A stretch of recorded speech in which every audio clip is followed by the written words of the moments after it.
How did you come up with that? Because for me, I saw the problem for a long time. I never had a solution, and then you came along and just fixed it.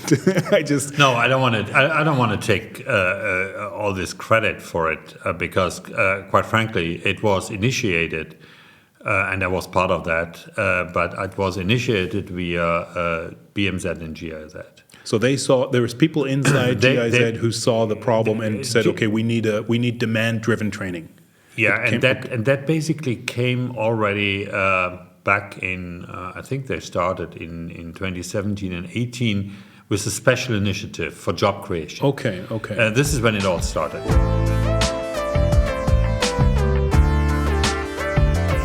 Welcome to Melia Cred, Conversations with Elvis. I'm Elvis Melia. At Melia Cred, we provide consultancy and research for economic development. And in these conversations, I seek to understand a bit better what the internet, what new technology is doing to global labor markets in services. Can workers in services use the internet, use new technology to enter into global labor markets and build careers there? Or is this technology shutting these careers down? Or have they never existed? Or are they existing now in a different format than they did before, and what are the gains of that and what are the pitfalls? We do that in our research, and I am seeking to do that in these conversations in a little bit of a different format, maybe a bit more accessible, a bit more up-to-date, a bit quicker. And then if you want to dive deeper into it, you can look at what we've been writing about this. So today I am moving away physically, geographically a little bit from Kigali, Rwanda. We've had our last 9 conversations from Kigali, Rwanda, speaking with companies, ecosystem players, training providers of the digital services export sector in Kigali. And today I am speaking with Martin Hecker.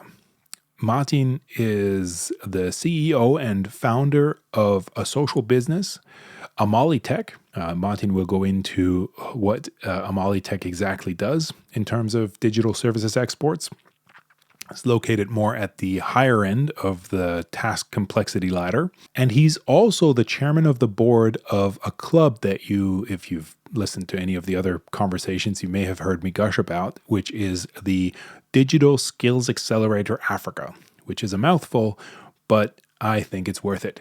It's we'll get into it in the conversation, what the Digital Skills Accelerator Africa is. I think it's a tool that is quite nifty that we've been missing in the aid industry for jobs creation and skills development. And now we have it. So I'm quite a fan, as you'll see. With that, here is my conversation with Martin Hecker. I enjoyed it very much, as I did all my conversations, and I hope you enjoy it too. Here is Martin Hecker. Martin, thanks for doing this. Thanks for having me. We met, when did we meet? We met in 2020? 2020, yes. 2020, exactly. I wrote a study for you guys. Yes. Right. That was the very beginning of the whole story of AmaliTech. Yeah, I remember I was on the phone with you guys locked in at home. And, most likely because of the COVID situation. Exactly. Yeah, right. So tell me a bit, what do you guys do? What's your company? What's AmaliTech? So AmaliTech is a social business which has a for-profit arm and a non-for-profit arm. Let me start with the for-profit arm. We basically train young graduates from Ghana and Rwanda in digital services, primarily focusing on software engineering, software testing, data analytics. And after successfully completing the training program, we give them job opportunities. So this is one of the unique things of AmaliTech. Everybody who successfully gets through the training gets a job offer. Totally independent of what the current client situation is. Lucky us, we have a lot of demand. Okay. So we don't have that kind of problem that we don't find customers.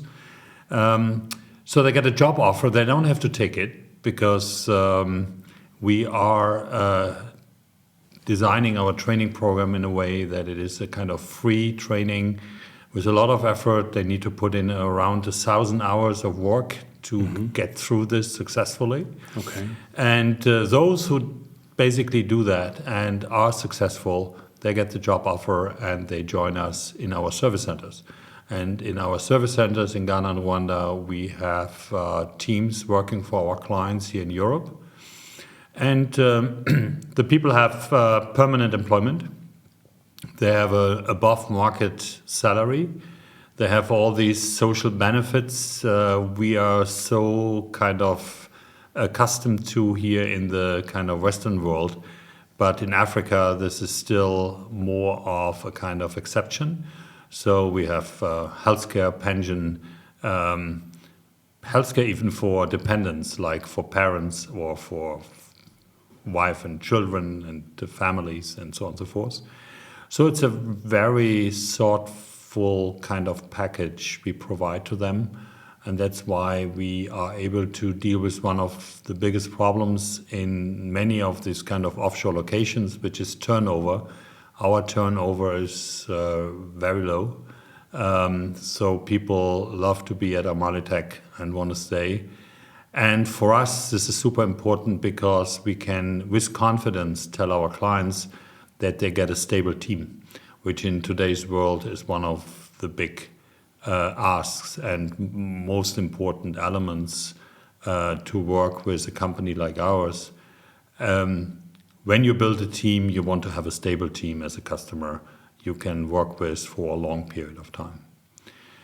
So our customers are looking for support and help on developing larger, complex software systems, being it web-based, being it mobile-based, it doesn't matter. We are working with pretty much all relevant tech stacks, modern tech stacks, JavaScript-based, Java-based, .NET.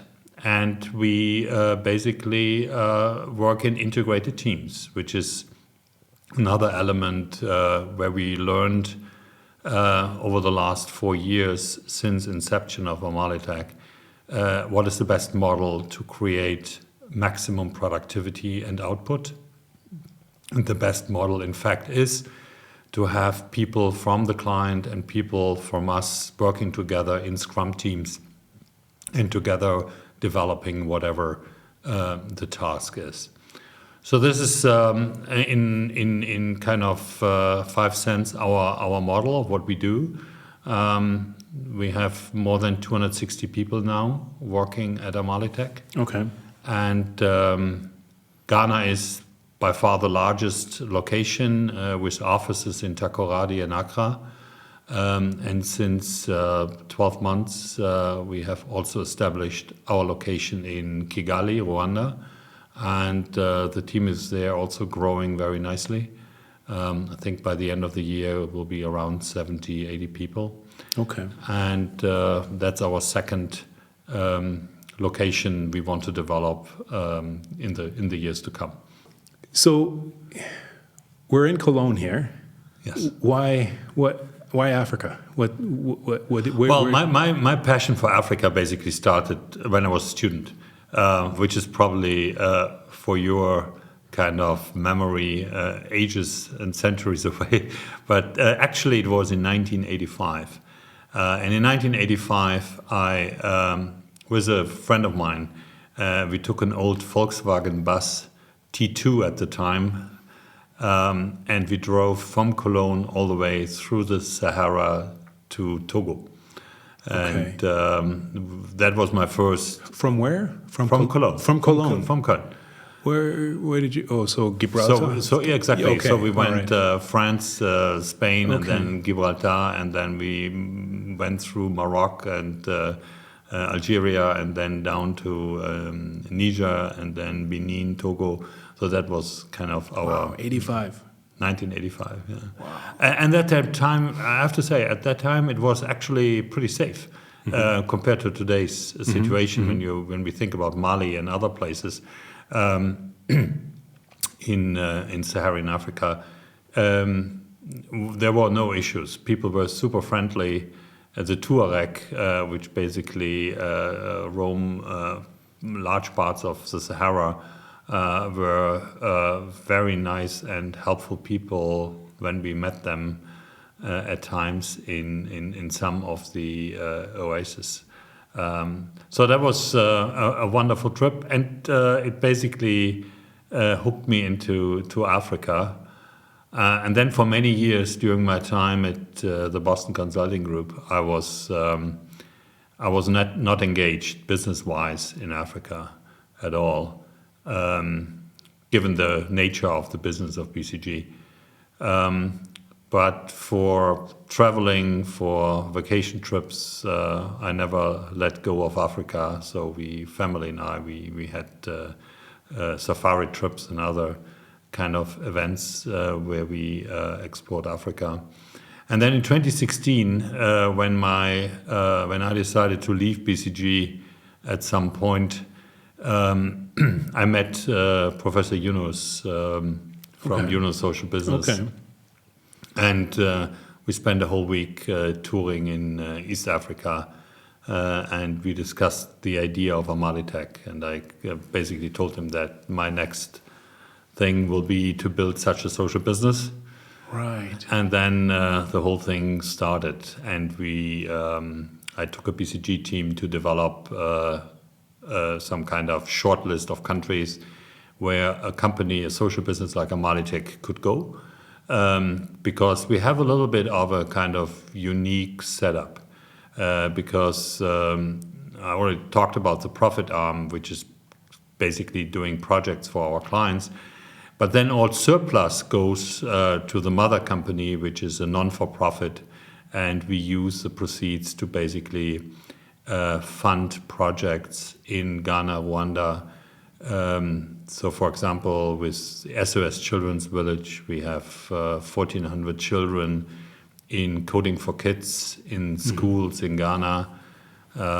We are rolling this out now to Rwanda, 2 more schools in Rwanda. So these are the kind of things we do with our surplus. And that's, in a nutshell, the whole story of AmaliTech, of what we do. And those countries, Ghana and Rwanda, are great places because they have very good talent. They are easy to do business. It's, at least from my experience, a very smooth and easy way to set up such service centers and training centers. In particular, Rwanda has a lot of support via the Rwanda Development Board. They have a very business-friendly environment to basically attract companies to come to Rwanda. But similar in Ghana, I mean, we didn't have over the last years any kind of issue which would make me in any way concerned that these countries are not fit for this kind of business. Right. And so you have this for-profit and social business model. By the way, I mean, Mohammed Yunus was really influential on me. The 2003 book I liked already, and then the 2007 book, it really hooked me. Yes. So I remember I gave that to a few people too. So I didn't know that about you, that you guys had spent a week together. So you have a for-profit and a non-profit. Now there's this debate out there, which I'm sure you have internally also, the question of whether or not nonprofits are pushing development or hindering it. By nonprofit, I also mean aid, right? So this idea we have in Kenya, we have Cloud Factory, which is a for-profit, and then Samasource, which is now Sama, which is a nonprofit, right? And it's this idea of, can we use nonprofits to go where the private sector is yet too scared to go, right? And I want to talk about your geographic angle, which at the beginning really confused me, but your idea of where in Africa to go is, I think. But first, the for-profit and the non-profit. What's your idea on that? Well, I don't think it really matters, because I wholeheartedly believe that any kind of business, at the end of the day, the core of the business needs to be a profitable one. Then the second question is, how do you use the surplus? Are you going to pay dividends to investors, or are you going to use the surplus to basically help the communities where you have your kind of locations? And we basically decided for the latter one. So given that on the highest level there's AmaliTech non-for-profit GmbH, or the GmbH, the only thing what that entity can do is basically do exactly what we do, which is creating projects and funding projects like our Coding for Kids. We are not allowed by law to use the surplus to give it as dividends to investors. And that makes that part of the story very clear and transparent. Very little to explain because this is just governed by law. Now back to your question, where to go. And AmaliTech, we decided to go what I could call secondary countries. Secondary countries, when you look at the African map, and of course we were primarily focusing on English-speaking countries given the kind of markets we wanted to deliver to.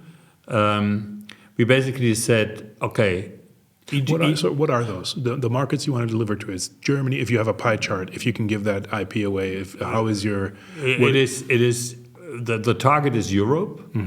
At the moment, we are primarily in Germany and Switzerland, and going to Austria at some point, and then the natural expansion will be UK and Scandinavia when we talk about Europe. Okay. Although Switzerland would be okay for French Africa, right?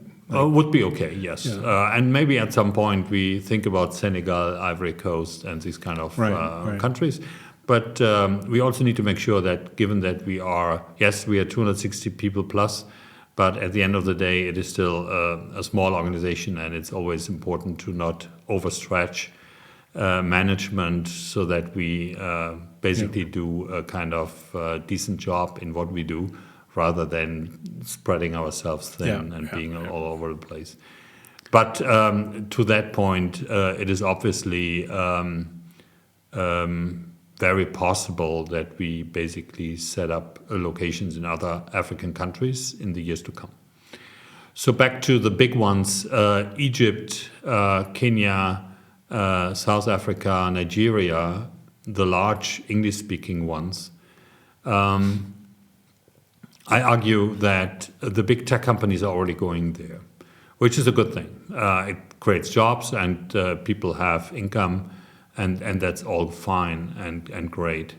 But I see that the big tech companies are not going into the what I call secondary countries, the ones who talent-wise have the same quality of people, but size-wise are kind of on the second tier.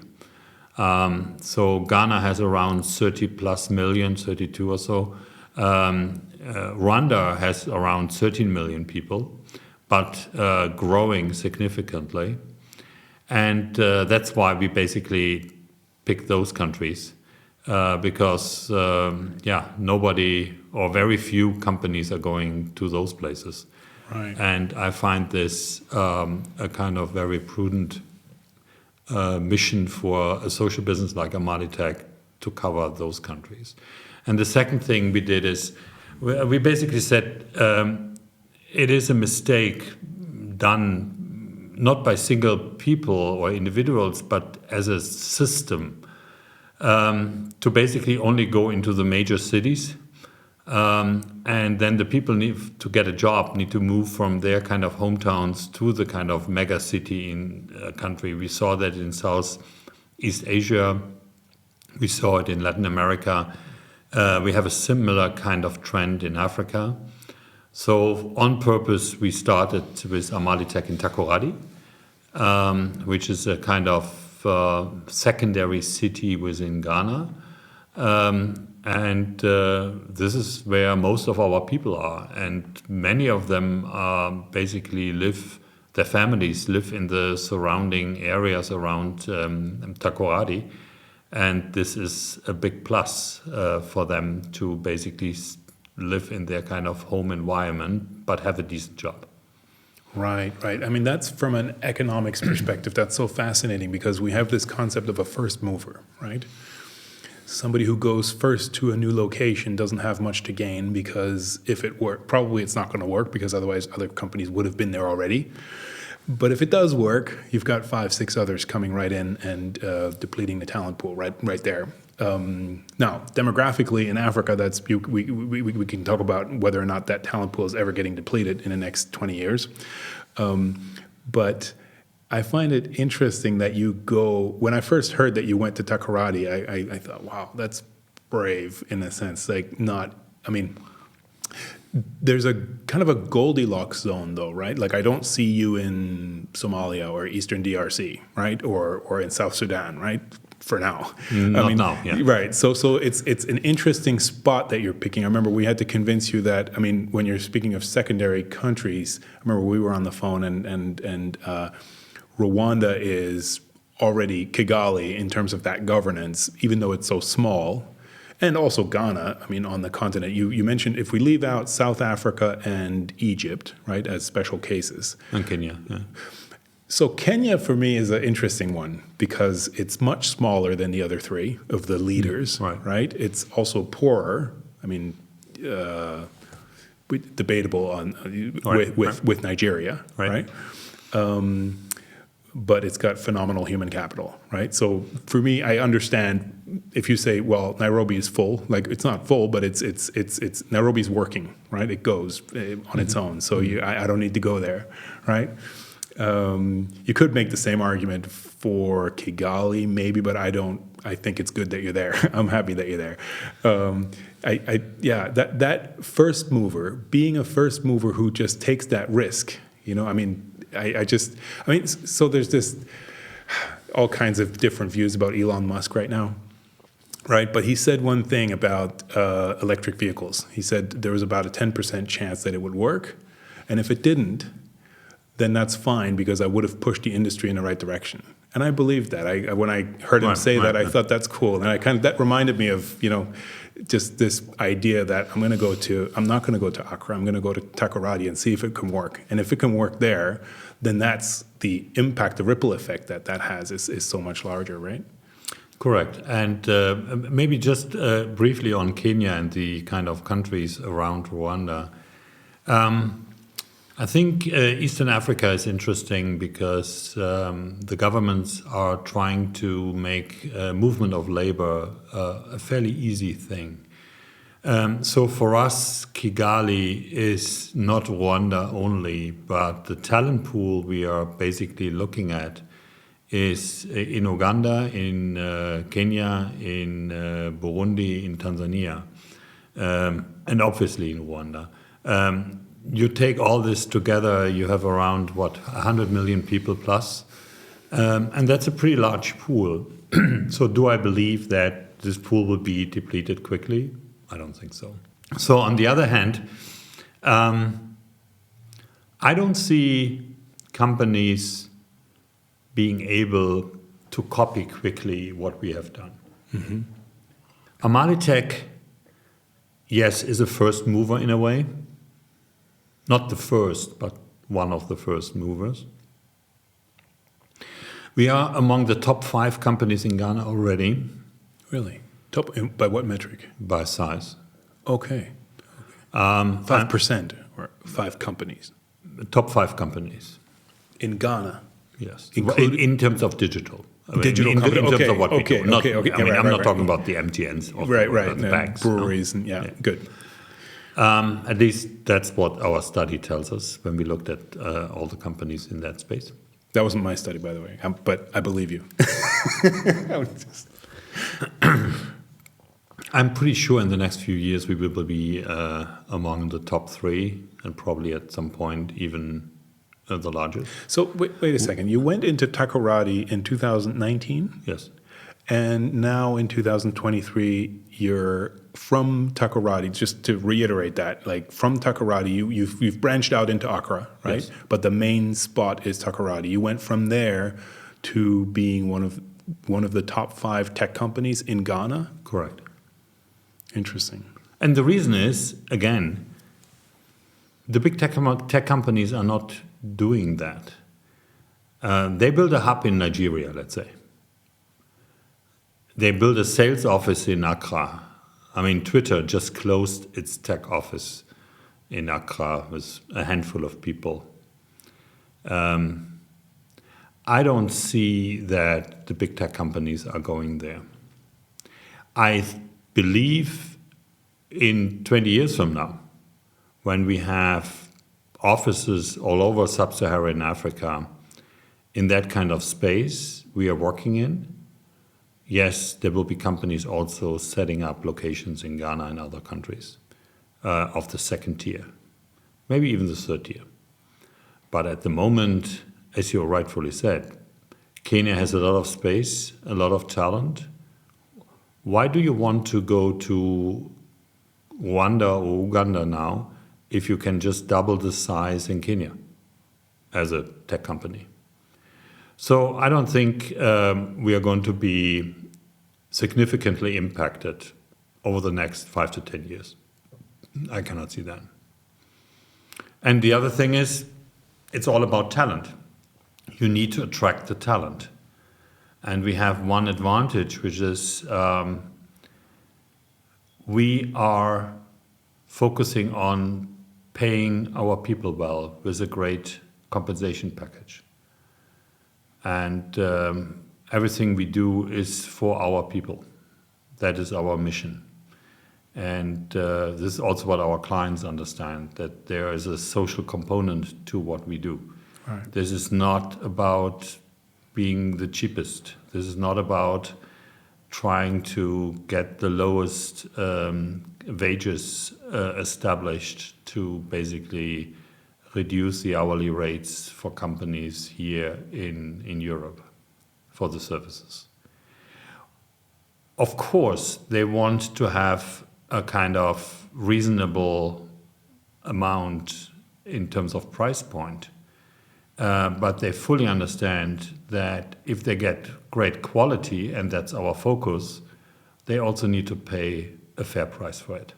So fair pay is an important element. And we spend a tremendous amount of time to develop our people. They go through several stages in the training program and in our service center before we call them client ready.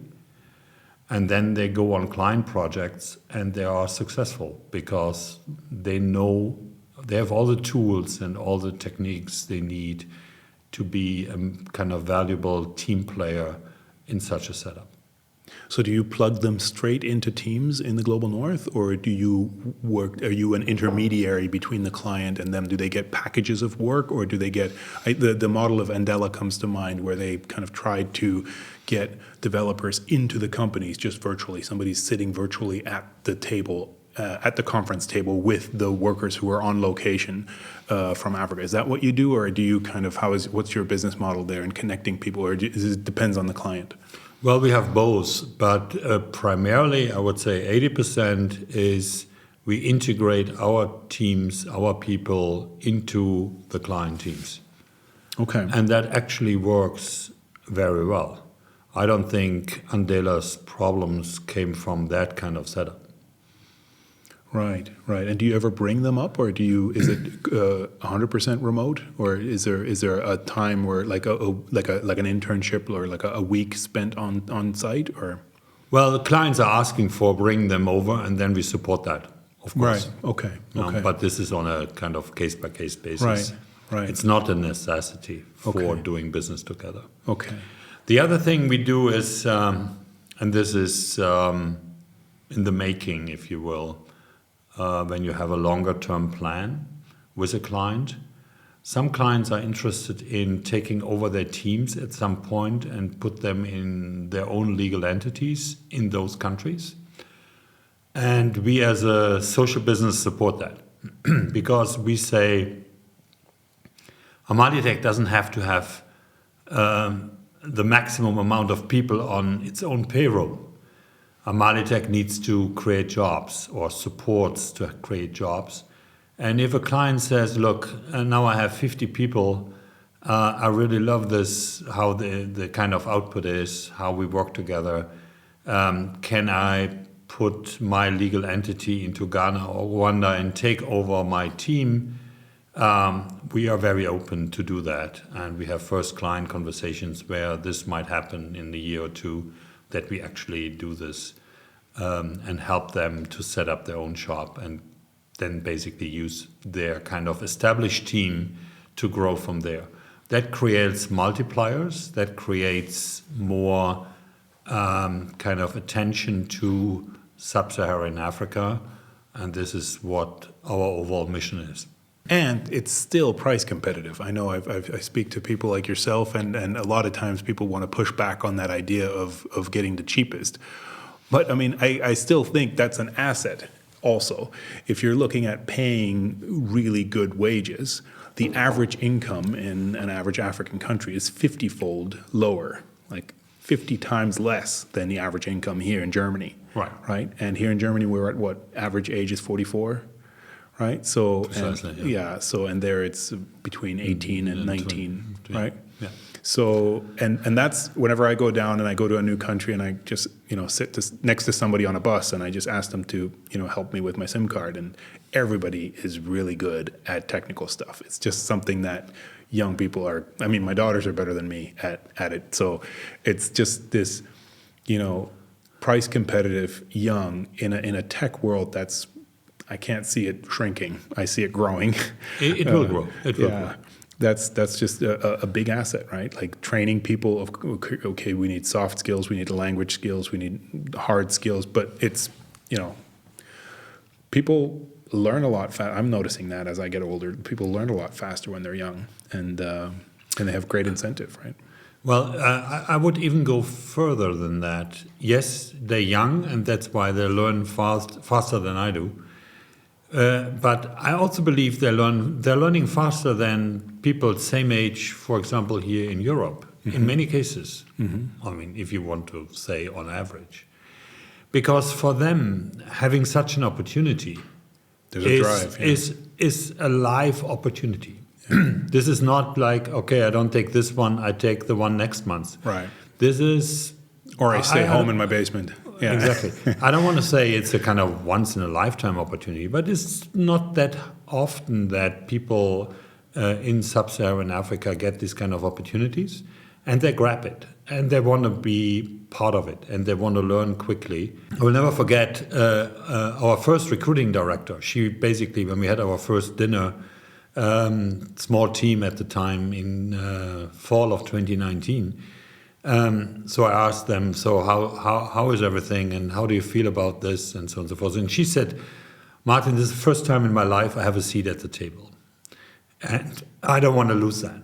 I will make everything possible that I have my seat at the table, and I will never lose this seat again.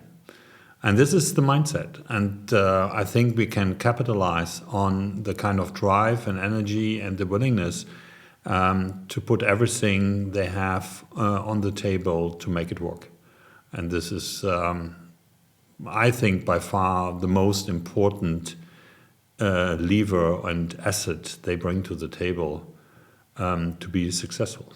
Right. And at that table, there's also a paycheck, right?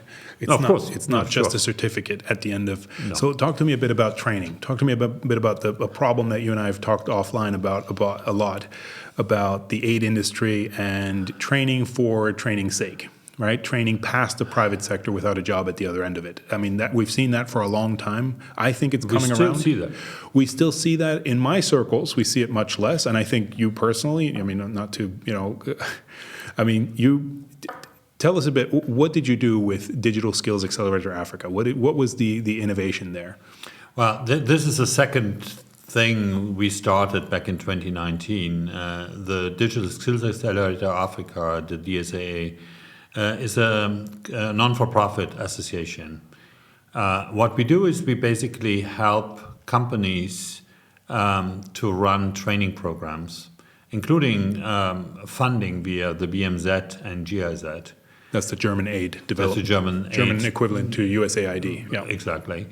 The main purpose is to create jobs. So in other words, you cannot do a training program just for training sakes. So we've done that lots. I understand. But for the DSAA, this would be a no-go. You would not get any project. Yeah. If you want to do a training program, you need to commit to jobs you're creating. And it will be monitored. We are not taking this lightly. It's important that we follow through our monitoring to see whether companies actually do this. They commit contractually to job creation. And so these are training companies? No, these are for-profit. Usually, they are for-profit digital services companies. Where are they based? Like, can you give me some examples? Or companies like Tech Expert, like CCI, like Majorel, that get innovatized, like AmaliTech. So global business services companies. Global business services companies basically setting up their centers in Africa. We are currently operating in Egypt, Morocco, Senegal, Ivory Coast, Ghana, Rwanda. And we basically, through BMZ and GIZ, we provide funding for training programs, but with a job commitment. That's the kind of angle which is so important. So I was really surprised, not to say depressed, when I came to Ghana back in 2018, and I got the first resumes from young people to see, and there were sometimes like 3-4 pages of training certificates and everything they had collected just to make sure that they get a job. And for sure, most of them never got one. They went from training to training. I'm not saying wasted their lifetime, but they spent a lot of their energy and time to show to the world that there was a job, but there was nothing after the training program. And the main reason for that is that every training association or organization who with very good intent run these training programs, they don't have access to the markets. They have no access to clients. They have no access to any kind of demand. And then they feel, okay, training is done. We did our part. Now you're on your own. And that is, and for me, very depressing kind of situation. And then when I toured the countries, I saw a lot of these little startups, kind of small service companies, 5, 7, 10 young people with good talent and good skills trying to make a living having a service company. I admire the kind of entrepreneurship, but it became also very clear how difficult this must be because the local markets basically don't demand a lot of services. The international subsidiaries of large corporations, they get their IT centrally from wherever the headquarters are.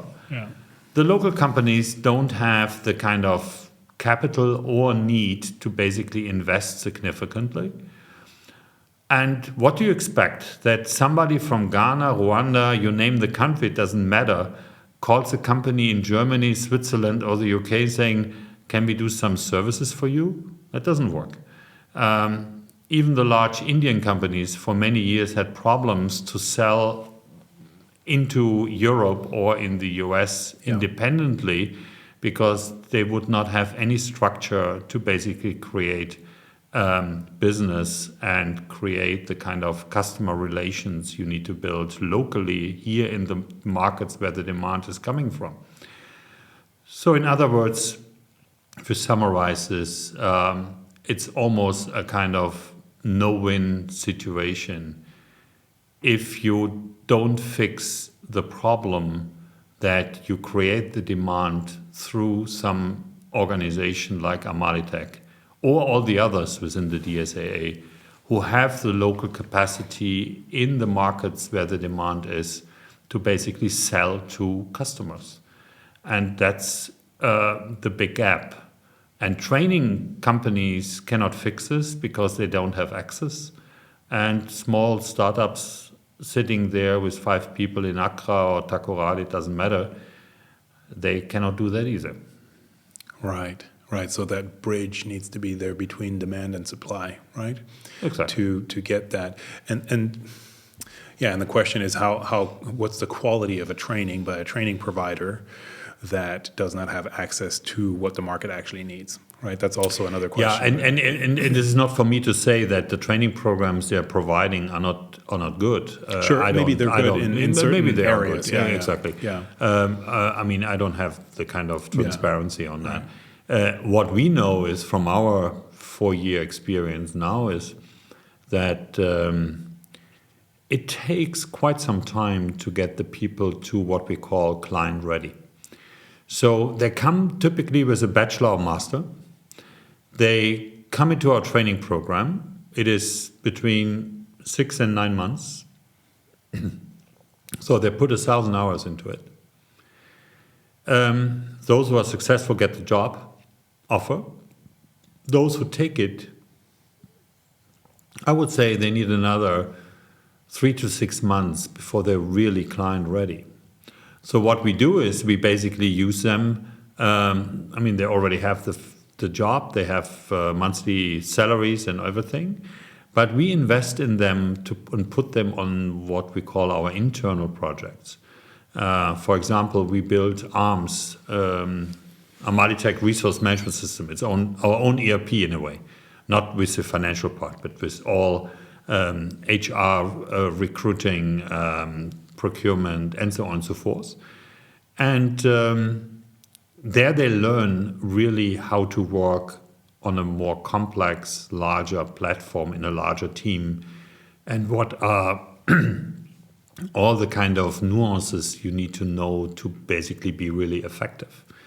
And that is wonderful to see how we already talked about learning curve, how quickly they basically pick it up. And then when we feel they are client ready, they go then to client projects where they work with our clients. Right. So the ingenious part that I found in DSAA, the idea that I've been in this space for a bit now, and a lot of times these bilateral donors or multilateral donors are worried about working closely together with private sector because they don't want to be funding core business of, they want to be using taxpayer. They don't want to get caught out using taxpayer money to fund private companies' core business, right?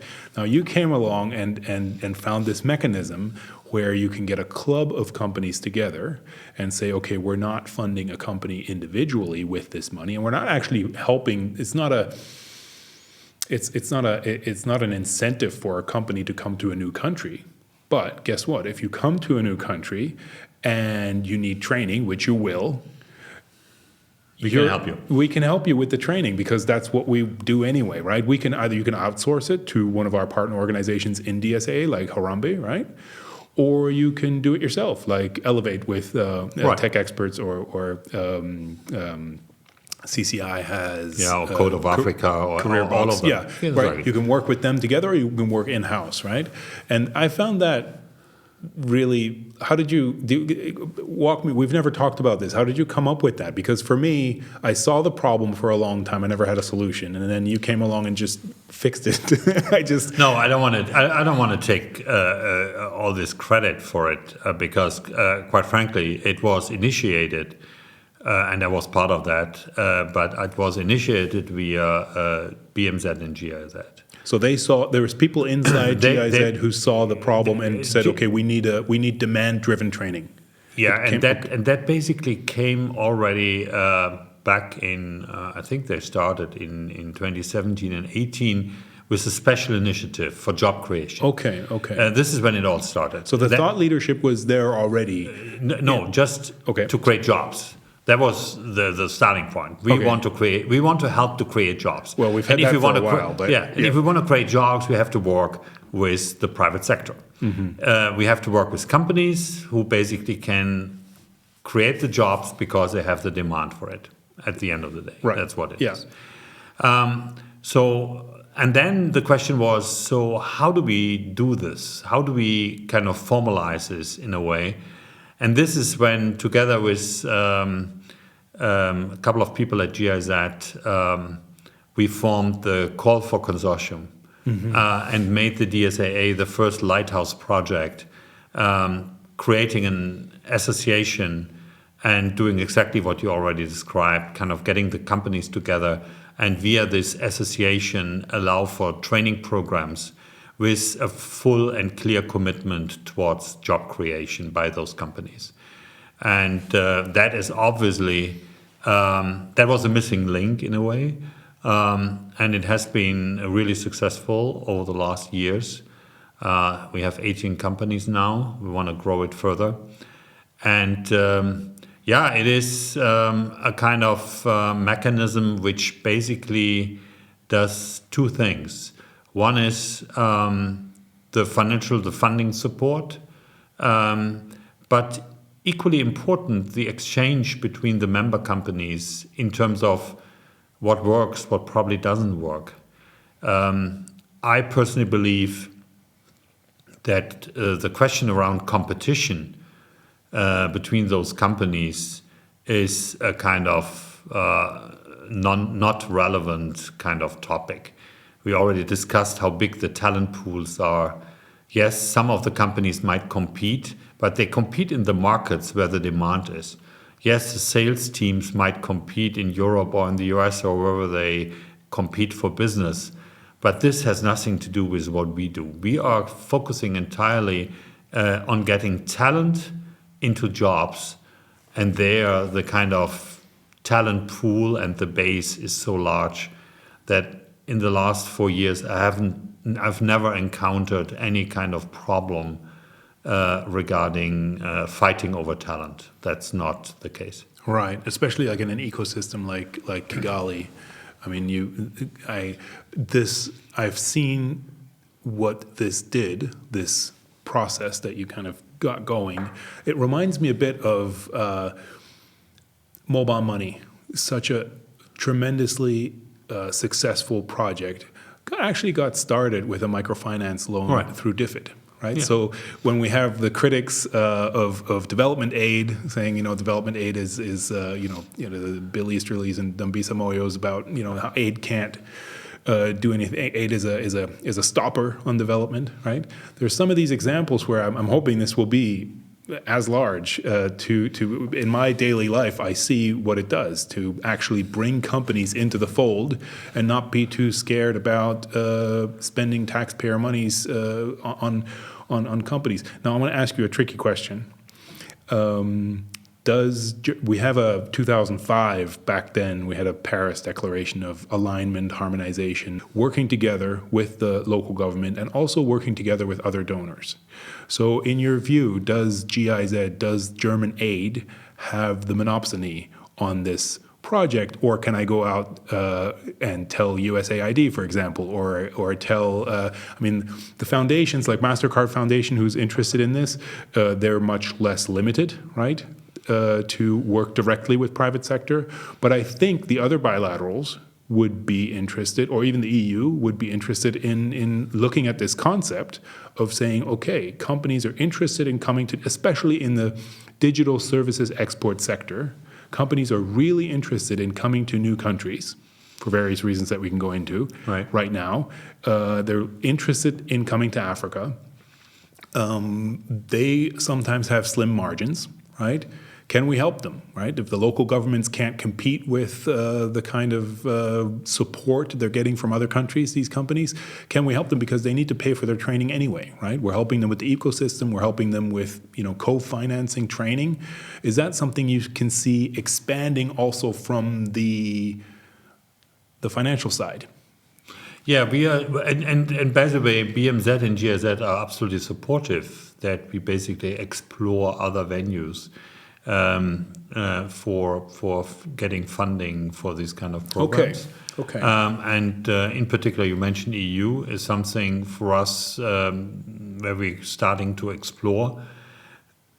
We also have to be serious regarding our capacity to do that. We have a very good relationship with GIZ. I will not be able to drive to Brussels and say, here I am, and here's an association, and let's do something. I'll go for you. Yeah, that requires... I'll do that for free. then you're more than welcome. Yeah. But I'm already doing that. Whenever I speak to donors of other countries, I tell them about this concept. And I mean, it doesn't necessarily need to be DSAA, right? No. There could be other DSAAs, right? Oh, absolutely. We don't have any kind of patent on the model. The model is, when we think about it, pretty straightforward at the end of the day. Well, we didn't have it before, so yeah, the wheel is pretty straightforward. So agreed. Yes, that's definitely on our agenda to get broader, and again with the support of BMZ and GIZ to actually do that. We don't have any limitations when it comes to that, which is obviously a good thing. All right. Shall we leave it there? Are we? No, thank you so much for having me today. I think it was great discussing with you, and obviously, as we stay in contact, your ability to paint an even broader picture than I can, because of all the countries you have seen in Africa during your time. I hope that the association, but also AmaliTech, will basically grow into other places, and I'm sure we will exchange notes and ideas in terms of what are good places. Yeah. I constantly get reminded that I at some point should go to Cameroon, but I haven't been ready yet to do that, or Ethiopia. I haven't been I've been to Ethiopia, of course. That's my corner. But Cameroon, I haven't been. But I'm on my way. I'm on a Flixbus to Brussels for you. Okay. And that's fantastic. So let's basically discuss how we best do that. Hey, Martin, thanks for doing this. Thank you so much. Great. Thanks.